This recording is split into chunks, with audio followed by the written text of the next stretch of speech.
In today's video, I'll be revealing the 5 ways investing after a business sale is completely different from managing a 401k, and why getting these wrong will cost you hundreds of thousands of dollars in unnecessary taxes and fees and market losses that hit at exactly the wrong moment. I'm Rosanna Quinan, a chartered financial analyst and founder of Quinvest, and I've spent over a decade working with business owners through exactly this transition. And today I'm walking you through the 5 biggest ways investing after a business sale is fundamentally different and what you need to know before the sale closes, not after. Before we get into the 5 points, I want to frame why this matters so much. When you're building a business, your personal wealth is largely tied up in the business itself. The moment you sell, that changes overnight. You go from being a business owner to being a wealth manager. And most people have zero training for that role. The 401k mental model, stay invested, write out volatility, let it grow, was designed for someone in their 30s and 40s who has decades before they need the money. You're not that person anymore. So let's talk about what's actually true for you. The first point, you're managing cash and not just a long-term portfolio. With a 401k, the default system is very simple. Stay invested, ignore the noise, and when you retire, distribute the money over the years. But after a business sale, you may be sitting on $3, $5, $8 million in cash. And that creates a very specific problem called deployment risk. If you move too much into the market too quickly, you're exposed to a sharp downturn right at the moment your financial life is most vulnerable. That's called sequence of return risk, and it can permanently damage a retirement plan even if the market fully recovers. But if you stay too conservative, sitting in a money market account or CDs, you risk failing behind inflation. Over time, that can cost you hundreds of thousands of dollars of purchasing power and lifestyle in your later years. So the answer isn't one extreme over the other. It's a structured allocation approach. Segmenting your cash by time horizon and purpose before you invest a dollar. What do you need in the next 2 years? What's going in your core portfolio? What's going to work hardest over the long horizon? That sequencing decision, not the investment themselves, is often where the most money is won or lost. Point number 2, taxable versus tax-deferred dollars have very different roles. Here is something that surprises a lot of business owners. Most of your sale proceeds are going to land in a taxable brokerage account, not an IRA or 401k, a regular taxable account. That sounds like a minor detail, but it's not. In a tax-deferred account, like your 401k, growth compounds without being taxed every year. In a taxable account, dividends are taxed annually, capital gains are taxed when you sell, and how you structure income from the account affects your Medicare premiums, your tax bracket, and even how much of your Social Security gets taxed. The flexibility of taxable accounts is real. You can access them without penalty at any age. You can give the appreciated assets, and qualified long-term capital gains are taxed at lower rates than ordinary income. But flexibility without a plan is just complexity. What this means in practice, you need a tax-smart withdrawal strategy from day one. Which account do you draw from first? When do you harvest losses? How do you avoid accidentally crossing the thresholds that trigger IRMAA? That's the Medicare premium surcharge that kicks in at a higher income. So this is the kind of coordination that doesn't happen automatically. It has to be built. Point number 3, $5 million isn't what it used to be and may not be enough. I want to say this very carefully because I'm not trying to scare anyone. But I am trying to be honest with you in a way that a lot of people aren't. $5 or $6 million sounds like a lot, and in many ways it is.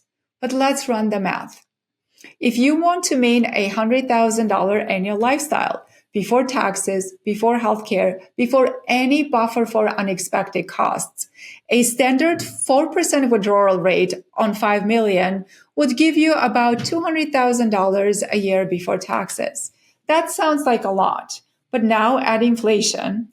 At 3% annually, your purchasing power halves in roughly 24 years. Add a healthcare cost shock and a market downturn in year 3.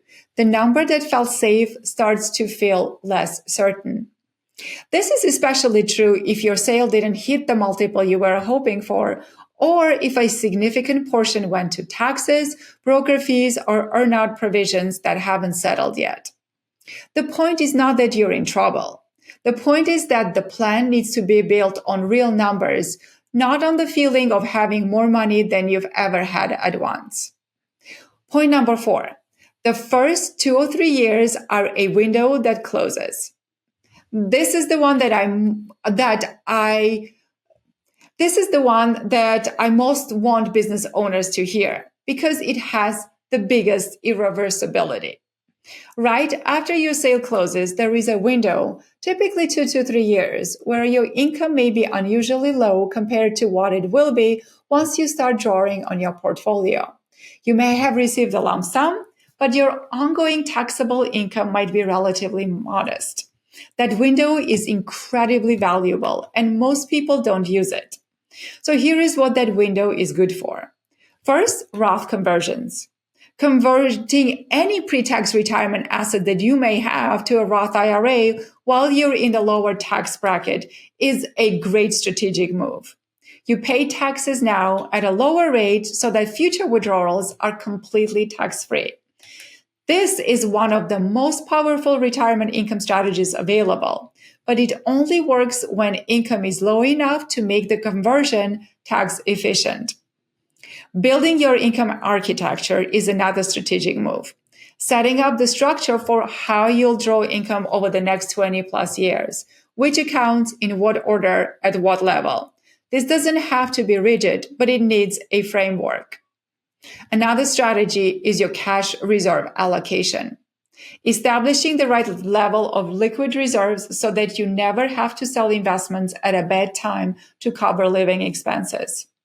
Charitable planning. If you have planning philanthropic intentions, the year of a sale and the years immediately after can be uniquely efficient for donor advised funds and other giving vehicles. None of these strategies are available to you forever. They depend on your income profile, your tax situation, and your timeline. If you wait 3 years to start thinking about them, some of those opportunities will simply be gone. And finally, how you draw income affects everything else. The last point ties everything together because income strategy isn't just about cash flow. It affects your taxes, your Medicare, and your Social Security, all at the same time.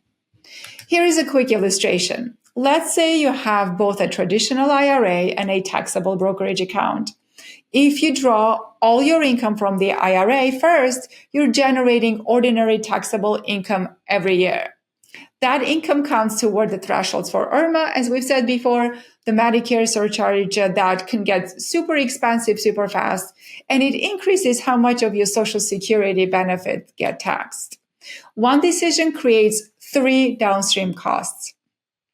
Alternatively, if you draw from taxable accounts first, especially drawing down positions with favorable long-term capital gains treatment, you keep your taxable income low, potentially stay below the IRMAA thresholds, and preserve the tax-deferred compounding in your IRA for longer. The fact is, these systems, income taxes, Medicare premiums, Social Security taxation, were all designed independently, but they do interact with each other in your actual financial life. A coordinated strategy can save you tens of thousands of dollars over 20 plus year retirement.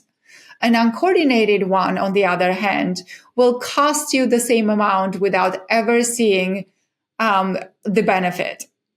So let's recap what you've heard today. After a business sale, you're navigating cash deployment risk, a shift from tax-deferred to taxable accounts, a time horizon that requires your money to genuinely work, a narrow window for high-value tax moves, and an income strategy that has to coordinate across taxes, Medicare, and Social Security simultaneously. That's not a 401k. That's a completely different game. If today's video gave you something to think about, I want to make sure you leave with something concrete. I've put together a free guide, The Retirement Timeline, 10 Milestones That Shape Your Financial Future. And it maps out exactly when each of these decisions need to happen and what's at stake if you miss them. The link to download is in the description of this video. And you found this useful, subscribe, because this is exactly the kind of content I make every week for business owners navigating the transition from building wealth to living on it. I'll see you in the next video.